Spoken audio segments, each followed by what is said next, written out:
Okay. So BP అనేది ఈ మధ్య కాలంలో చాలా మందిలో కామన్‌గా చూస్తున్నామండి. సో బీపీ అనేది హైపర్ టెన్షన్ అంటాము. సో బీపీ లెవెల్స్ అనేది నార్మల్ కన్నా ఎవరికైతే అంటే 120/80 అనేది ఇప్పుడు ఉన్నటువంటి నార్మల్ లెవెల్. 130/90 వరకు పర్లేదు. దానికన్నా ఎవరికైతే కంటిన్యూగా ఎక్కువ కనిపిస్తూ ఉంటుందో వాళ్ళకి హైపర్ టెన్సివ్‌గా మనం చెప్పాల్సిన అవసరం ఉంటుంది. సో ఇది ముఖ్యంగా ఏంటంటే చాలా రకాల రీజన్స్ ఉంటాయి.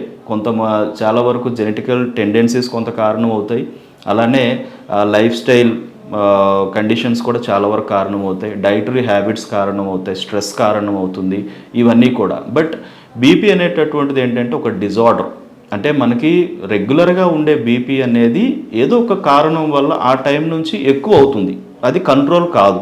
సో దానంతట అది కంట్రోల్ కావాల్సింది పూర్తి కంట్రోల్ కాకుండా ఎక్కువ లెవెల్స్‌కి వెళ్ళిపోవడం జరుగుతూ ఉంటుంది. సో దీనికి ఏంటంటే అధికంగా మన హార్ట్ పైన పడేటటువంటి ఒత్తిడి లేదంటే రక్తనాళాల్లో రక్త ప్రసరణ అనేది చాలా ఇబ్బందిగా అంటే చాలా బలంగా హార్ట్ ఫోర్స్ఫుల్గా ఈ రక్త ప్రసరణ చేయాల్సిన అవసరం పడడం వల్ల జరుగుతూ ఉంటుంది. సో దీనికి ముఖ్యంగా ఏంటంటే కొలెస్ట్రాల్ లెవెల్స్ ఎక్కువగా ఉండడం కానీ, షుగర్ లెవెల్స్ ఎక్కువగా ఉండడం కానీ, థైరాయిడ్ ఇష్యూస్ లాంటివి, ఒబేసిటీ కానీ ఇలాంటివన్నీ చాలా వరకు కారణాలుగా ఉంటాయి.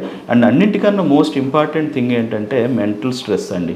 సో చాలా మందిలో గమనిస్తాం ఎక్కువ నేను యాంగ్జైటీ లోనైతే నా బీపీ పెరుగుతుందండి అని చెప్తారు. లేదంటే ఒక యాంగ్జైటీ రీజన్ తర్వాత బీపీ లెవెల్స్ అనేవి ఎక్కువ అవడం అప్పటి నుంచి కాన్స్టెంట్గా కంటిన్యూ అవ్వడం జరుగుతూ ఉంటుంది. కొంతమందికి కిడ్నీ రిలేటెడ్ ప్రాబ్లమ్స్ కానీ లేదంటే సర్క్యులేటరీ ఇష్యూస్ కానీ ఇలాంటివి ఏమైనా ఉన్నా కూడా వాళ్ళలో కూడా బీపీ లెవెల్స్ ఎక్కువ అవడం మనం చూస్తూ ఉంటాం. బట్ బీపీకి ముఖ్యంగా తీసుకోవాల్సిన కేర్ దాన్ని ఎలా కంట్రోల్ చేసుకోవాలంటే కనుక డెఫినెట్లీ డైటరీ హ్యాబిట్స్ అనేది చాలా చాలా ఇంపార్టెంట్గా ఉంటుంది. ఎందుకంటే ఇది డిజార్డర్, దాన్ని ఆర్డర్లో చేసుకోవడానికి కొంతవరకు బాడీకి మనం సపోర్టివ్ డైటరీ హ్యాబిట్స్ అనేది ఇవ్వడం అవసరం. అంటే ముఖ్యంగా ఏంటంటే లో సాల్ట్ డైట్ అనేది చాలా చాలా చాలా ఇంపార్టెంట్.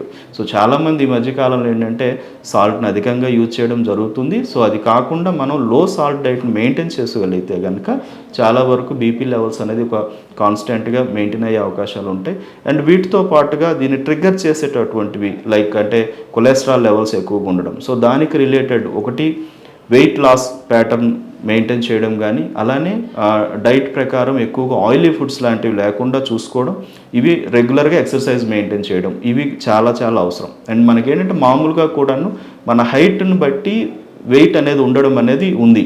సో చాలామంది ఏంటంటే అది చాలామందిలో ఉండటం లేదు. మన హైట్ తక్కువ ఉన్న వెయిట్ ఎక్కువ ఉన్నటువంటి వాళ్ళు ఉంటున్నారు.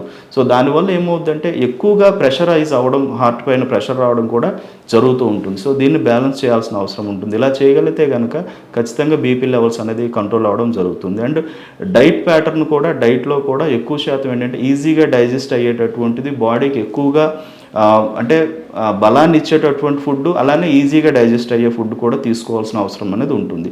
సో ఇలా ఈ ప్యాటర్న్ మెయింటైన్ చేయగలిగితే కనుక బీపీ లెవెల్స్ అనేది డెఫినెట్లీ కంట్రోల్ అవ్వడం అనేది మనకి పాసిబుల్గా ఉంటుంది.